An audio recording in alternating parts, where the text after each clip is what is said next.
हर हर महादेव। आज हम त्रिपुरासुर के वध के बारे में जानेंगे। असुर बाली की कृपा प्राप्त त्रिपुरासुर भयंकर असुर बन गया था। महाभारत के कर्ण पर्व में त्रिपुरासुर के वध की कथा बड़े विस्तार से मिलती है। भगवान कार्तिकेय द्वारा तारकासुर का वध करने के बाद उसके तीनों पुत्रों ने देवताओं से बदला लेने का प्रण लिया। तीनों पुत्र तपस्या करने के लिए जंगल में चले गए और हजारों वर्ष तक अत्यंत दुष्कर तप करके ब्रह्मा जी को प्रसन्न किया।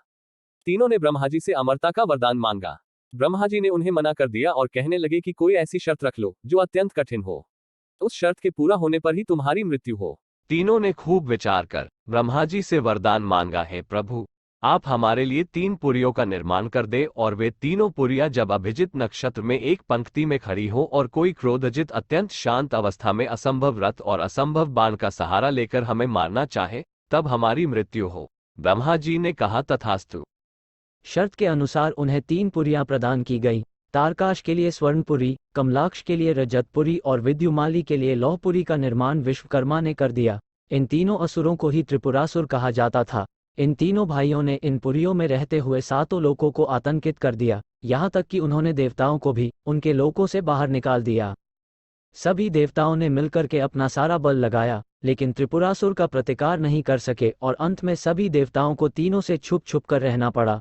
अंत में सभी को भगवान शंकर की शरण में जाना पड़ा। भगवान शंकर ने कहा, सब मिलकर के प्रयास क्यों नहीं करते? देवताओं ने कहा, ये हम करके देख चुके हैं। तब शिव ने कहा, मैं अपना आधा बल तुम्हें देता हूं और तुम फिर प्रयास करके देखो। लेकिन संपूर्ण देवता भगवान शंकर के आधे बल को संभालने में असमर्थ रहे।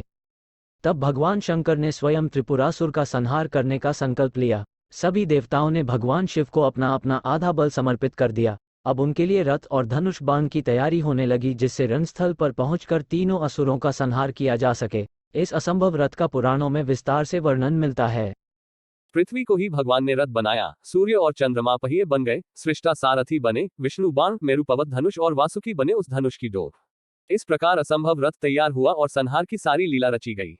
जिस समय भगवान उस रथ पर सवार हुए, तब सकल देवताओं के द्वारा संभाला हुआ वह रथ भी डगमगाने लगा।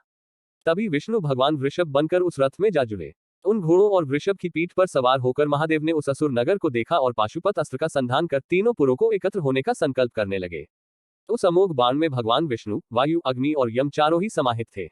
अभिजित नक्षत्र में उन तीनों पुरियों के एकत्रित होते ही भगवान शंकर ने अपने बाण से पुरियों को जलाकर भस्म कर दिया और तब से ही भगवान शंकर त्रिपुरांतक बन गए। त्रिपुरासुर को जलाकर भस्म करने के बाद भोले रुद्र का हृदय द्रवित हो उठा और उनकी आंख से आंसू टपक गए।